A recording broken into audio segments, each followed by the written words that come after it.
धीरेन्द्र कृष्ण शास्त्री के दरबार में शामिल होना पड़ेगा महंगा। बाबा से मिलने के लिए क्या देने होंगे पैसे? दिव्य दरबार में क्या चढ़ेगा चढ़ावा? गाड़ी से जाएंगे बाबा के पास तो क्या जेब करनी होगी ढीली? मध्य प्रदेश के छतरपुर में स्थित बागेश्वर धाम पूरे विश्व भर में विख्यात है। यहाँ की पीठाधीश्वर धीरेन्द्र शास्त्री अपनी चमत्कारी शक्तियों की वजह से जाने जाते हैं। बागेश्वर धाम में भी बाबा के भक्त काफी संख्या में आते हैं। देश भर में पिछले 1 साल से बागेश्वर धाम की चर्चा हो रही है। मीडिया में भी यही नाम छाया हुआ है। छतरपुर से खजुराहो की ओर 4 लेन रास्ते पर करीब 15 किलोमीटर चलने पर ही बाएं हाथ पर एक रास्ता कटता है जो गढ़ा गांव की ओर जाता है। रास्ते पर लगी बोर्ड और होर्डिंग से ही अंदाजा लगाया जा सकता है कि यह रास्ता आम नहीं है। चौराहे पर खड़े ई रिक्शा और टेम्पो 10 से 20 रुपए में बागेश्वर धाम सरकार तक ले जाने की आवाज लगाते हैं, लेकिन अब यहाँ पर निजी साधन से आने वाले भक्तों को काफी ज्यादा पैसे चुकाने पड़ेंगे। लोगों को बाबा के दिव्य दरबार में आने के लिए अपनी जेब ढीली करनी पड़ेगी। जी हाँ, अब लोगों को पार्किंग के लिए और कीमत चुकानी पड़ेगी। बता दें कि ग्राम पंचायत गढ़ा में वाहन पार्किंग के लिए ओपन बोली लगाई गई, जिसका ठेका राघवेंद्र सिंह घोष ने लिया। ये ठेका शासन के नियम के अनुसार संचालित होगा। पंचायत सचिव अरुण शुक्ला ने जानकारी देते हुए बताया कि पंचायती राज अधिनियम के तहत सूचना निकालकर ठेका प्रक्रिया अपनाई गई। इसमें ओपन बोली लगाकर सबसे ज्यादा बोली लगाने वाले राघवेंद्र सिंह घोष ने बागेश्वर धाम की पार्किंग का ठेका अपने नाम किया। इसके बाद वाहन पार्किंग के ठेके में 25% राशि मौके पर ही ग्राम पंचायत में जमा कराई गई। इस पार्किंग के ठेके में 2 व्हीलर वाहन के लिए कोई शुल्क नहीं देना पड़ेगा, जबकि 3 व्हीलर और 4 व्हीलर वाहनों के लिए यहाँ पर शुल्क निर्धारित किया गया है। इसके साथ ही साथ बड़े वाहनों, ट्रक और बस पर भी यहाँ पर शुल्क निर्धारित किया गया है। बता दें कि 3 व्हीलर और 4 व्हीलर वाहनों के लिए 20 रुपए शुल्क निर्धारित किए गए हैं। इसके अलावा ट्रक और बस बड़े वाहनों के लिए 80 रुपए शुल्क निर्धारित किया गया है।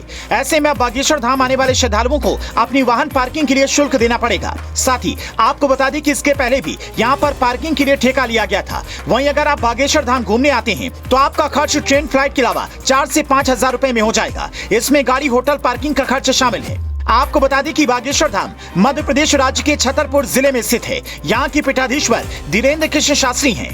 यहाँ पर भक्त बालाजी महाराज का दर्शन करने आते हैं, जबकि पीठाधीश्वर धीरेन्द्र कृष्ण शास्त्री दिव्य दरबार लगाते हैं। यहाँ पर भक्त अपनी अर्जी लेकर आते हैं। ये धाम मध्य प्रदेश की राजधानी भोपाल से लगभग 150 किलोमीटर की दूरी पर है। बागेश्वर धाम के नाम के पीछे की क्या कहानी? बता दें कि बागेश्वर धाम के सेवादार दीपेंद्र बताते हैं कि ये चंदेल कालीन प्राचीन मंदिर है। इसे बागेश्वर क्यों कहते हैं, इसके बारे में उन्होंने बताया चूंकि इस पहाड़ के आसपास घना जंगल था जिसमें बाघ घूमते थे, इसीलिए इसे बागेश्वर कहते थे, जो अब बागेश्वर बोला जाने लगा है। महादेव की इस मढ़िया के पास ही बना है बालाजी धाम हनुमान जी का महाराज का नया मंदिर। बागेश्वर धाम महाराज के आचार्य धीरेन्द्र शास्त्री इन्हीं बालाजी के उपासक हैं और कहते हैं उनको इन्हीं की सिद्धि मिली है और इन्हीं के दम पर वो लोगों का भूत व भविष्य बताते हैं। धीरेन्द्र जहां पर बैठते हैं वहीं पीछे की तरफ उनके दादा सन्यासी बाबा के बैठने का स्थान है। बेहद सामान्य तरीके से रहने वाले धीरेन्द्र शास्त्री कैसे बागेश्वर धाम सरकार के नाम से जाने लगे, ये पूछने पर उनके मित्र रिंकी सिंह बताते हैं कि इनके परिवार में पुरोहितों का काम था।